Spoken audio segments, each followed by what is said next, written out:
जराइम की दुनिया के कुएं में झांकने पर कई ऐसे उलझे हुए मामलात से पाला पड़ जाता है जो इंसान के दिमाग की नस नस को न केवल झकझोर डालते हैं अपितु इंसानी नसों को बुरी तरह से उलझा भी देते हैं। क्योंकि अक्सर इंसान वो सब देख रहा होता है जिस पर आसानी से विश्वास कर पाना उससे खुद को ही मुश्किल होता है।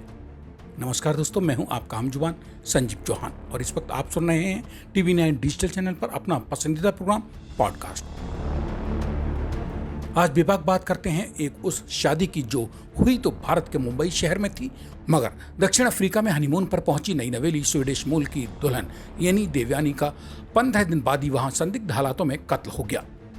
मतलब भारत में ब्याही स्वीडिश बहू का शादी के 15 दिन बाद ही यानी 13 नवंबर सन 2010 को 7 समंदर पार दक्षिण अफ्रीका में मर्डर कर डाला गया। है ना हैरत की बात। 28 साल की पेशे से इंजीनियर जिस लड़की के हाथों की मेहंदी भी अभी न छूटी हो, वो सीने और गर्दन में गोली मारकर दुनिया से ही अकाल मौत की गोद में सुलाकर बेरहमी से रुखसत कर डाली गई। ये सच्ची कहानी है दो हंसते खेलते खानदानों की खुशियों को पलक झपकते ही तबाही बर्बादी के दलदल में काली नजर लग जाने की। नवविवाहित जोड़ा घटना के वक्त और उससे पहले तक यूरोप में रह रहा था, मगर कत्ल को अंजाम दिया जाता है यूरोप से बाहर साउथ अफ्रीका में। वो कत्ल जो कई साल बाद भी अब मर्डर मिस्ट्री ही बना हुआ है। इस कहानी में रूह कपा देने वाले जिंदगी के अंत का शिकार हुई लड़की का नाम था एनी देवानी और दूल्हे का नाम शिरियन देवानी। इन दोनों की ही शादी 29 अक्टूबर सन 2010 को यानी अब से करीब 12 साल पहले हुई थी, मुंबई के एक कीमती रिजॉर्ट में। दूल्हा बने शिरियन देवानी भारतीय मूल के ब्रिटिश व्यवसायी हैं, जिनके परिवार की ब्रिटेन के गिने चुने खानदानों में गिनती होती है। जबकि शिरियन की पत्नी बनी एनी है तो भारतीय मूल की ही, मगर वे परिवार के साथ लंबे समय से स्वीडन में रह रही थी। क्योंकि दोनों ही परिवार मूल रूप से भारत से ही थे, लिहाजा आपसी सहमति से तय किया था कि शादी माया नगरी मुंबई में ही की जाएगी। शादी होने से पहले ही उसकी चल रही तैयारियों का चर्चा भारत से स्वीडन और ब्रिटेन तक होने लगा था, क्योंकि शादी की तैयारियां ही इस कदर जोर शोर से की जा रही थी। मुंबई में यादगार शादी समारोह के बाद नवविवाहित जोड़ा ब्रिटिश लौट गया। फिर एनी और शिरियन हनीमून के लिए दक्षिण अफ्रीका चले जाते हैं। यहां तक तो कोई चौंकाने वाली बात नहीं है। दक्षिण अफ्रीका पहुंचने के बाद मगर 15 नवंबर सन 2010 के दिन शिरियन ब्रिटेन में अपने परिवार को फोन करके जो खबर देता है, उसने दोनों परिवारों के होश उड़ा दिए। क्योंकि शिरियन ने बताया था कि वो एनी के साथ 13 नवंबर सन 2010 को केप टाउन से कुछ दूरी पर ही टैक्सी में घूम रहे थे। उसी दौरान अचानक उन दोनों को अज्ञात हथियारबंद बदमाशों ने घेर लिया और टैक्सी सहित उनका अपहरण करके ले गए। मीडिया रिपोर्ट्स के मुताबिक शिरियन ने यह भी बताया था कि अपहरणकर्ताओं ने एनी का बैग और बाकी तमाम दूसरा कीमती सामान भी लूट लिया है। उसके बाद अपहरणकर्ता एनी को गोली मारकर भाग गए। खबर जितनी ज्यादा चौंकाने वाली थी, उससे कहीं ज्यादा खतरनाक थी। सवाल ये पैदा होना लाजमी था कि आखिर जब बदमाशों या अपहरणकर्ताओं ने एनी से सामान लूट ही लिया था, तो फिर एनी को उन्होंने गोली क्यों मारी, वो भी किसी दूसरे देश में। अपहरण के बाद बदमाशों का मकसद तो पूरा हो ही चुका था। बहरहाल जब मामले की पड़ताल शुरू हुई तो साउथ अफ्रीका में ही सुनसान स्थान पर मिली टैक्सी से एनी की लाश भी बरामद कर ली गई। एनी को गोली मारकर कत्ल किया गया था।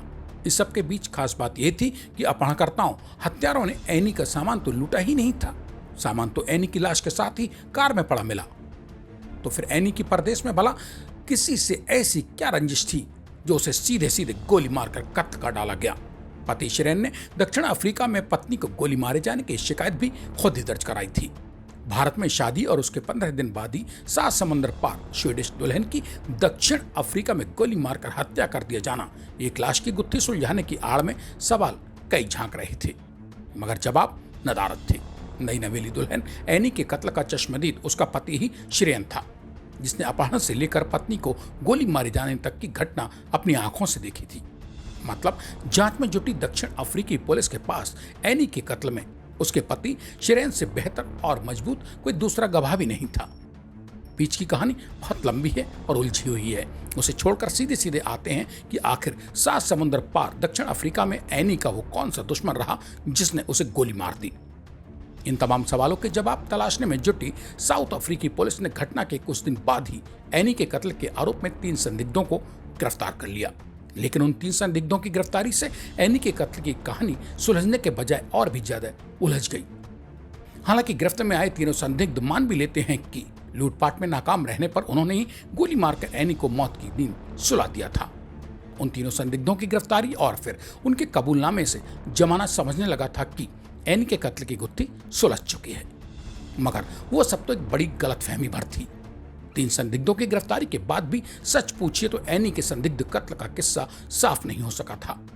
इसके चंद दिन बाद ही तब एनी मर्डर मामले में तूफानी गुबार उठने लगा था, जब पत्नी के कत्ल का आरोप एनी के पति श्रेयन के ऊपर ही लगने लगा, क्योंकि दक्षिण अफ्रीकी पुलिस द्वारा वहां गिरफ्तार किए गए तीनों संदिग्ध कातिलों ने बयान दे दिया था कि उन्होंने तो एनी का कत्ल उसके पति श्रेयन से ही सुपारी लेकर किया था।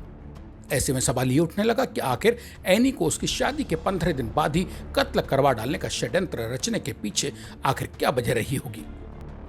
लिहाजा दक्षिण अफ्रीकी पुलिस ने गिरफ्तार संदिग्धों के कबूलनामे से मिली जानकारी के बाद अपनी शक के रडार पर एनी के पति श्रेयन को भी ले लिया। हालांकि गर्दन मामले में फंसती देख श्रेयन ने तुरंत ही कोर्ट का सहारा लिया। उसने वहां जो याचिका डाली उस पर लंबे समय तक सुनवाइयां चलती रहीं। उन सब कानूनी कसरतों के बावजूद श्रेयन को बाद में ब्रिटेन से साउथ अफ्रीका सरकार के हवाले कर दिया गया। वहां कई साल तक कोर्ट में ट्रायल चलता रहा। हर ट्रायल के दौरान कोर्ट में दोनों परिवारों के लोग मौजूद रहते थे। अंततः तमाम जद्दोजहद के बाद एक दिन श्रेयन ने कबूल ही लिया कि एनी और उसके बीच शादी के पहले से ही सब कुछ नॉर्मल नहीं था। यही वजह थी कि शादी के 15 दिन के अंदर ही उनके रिश्ते और ज्यादा खराब होकर बेहद नाजुक मोड़ पर जा अटके थे, जिसका नतीजा ये रहा कि दक्षिण अफ्रीका में हनीमून पर गए जोड़े के बीच वहां पहुंचते ही सिर्फ फुटबॉल शुरू हो गई थी। इसी बीच कुछ समय के लिए पता लगा कि श्रेयन की तबीयत खराब हो गई है, लिहाजा कोर्ट से उसे कुछ दिन के लिए राहत दे दी गई। मीडिया रिपोर्ट्स के मुताबिक जिस रात को एनी का दक्षिण अफ्रीका में अपहरण किया गया था, उससे एंड टाइम पहले ही श्रेयन एनी के साथ एक रेस्तरां में खाना खा रहा था, जहां उनके बीच लड़ाई होने लगी। इस तथ्य को श्रेयन ने कोर्ट में भी कबूला था।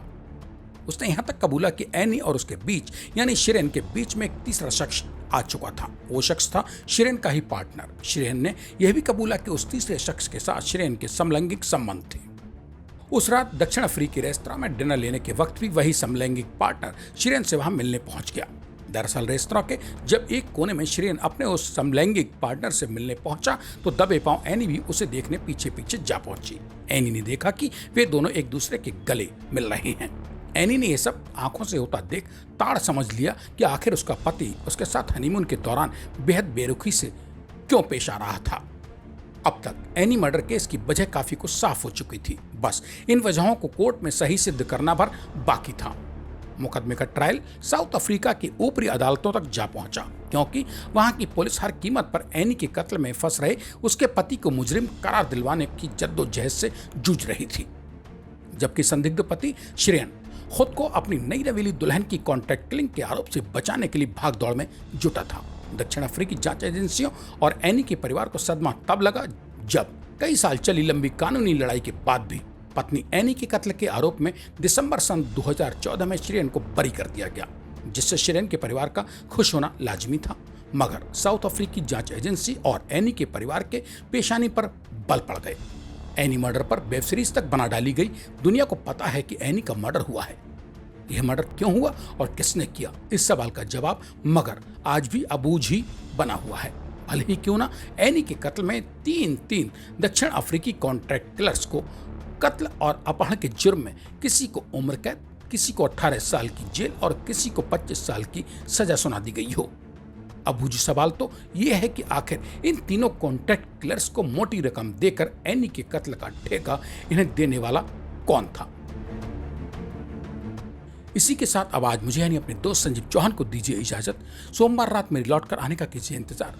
तब तक के लिए नमस्कार। और हाँ, तो जाते जाते TV9 डिजिटल चैनल को सब्सक्राइब करके अपनों के बीच पॉडकास्ट की इस कड़ी को वायरल करने के बाद कमेंट बॉक्स में अपने मन की बात भी तो लिखते जाइए।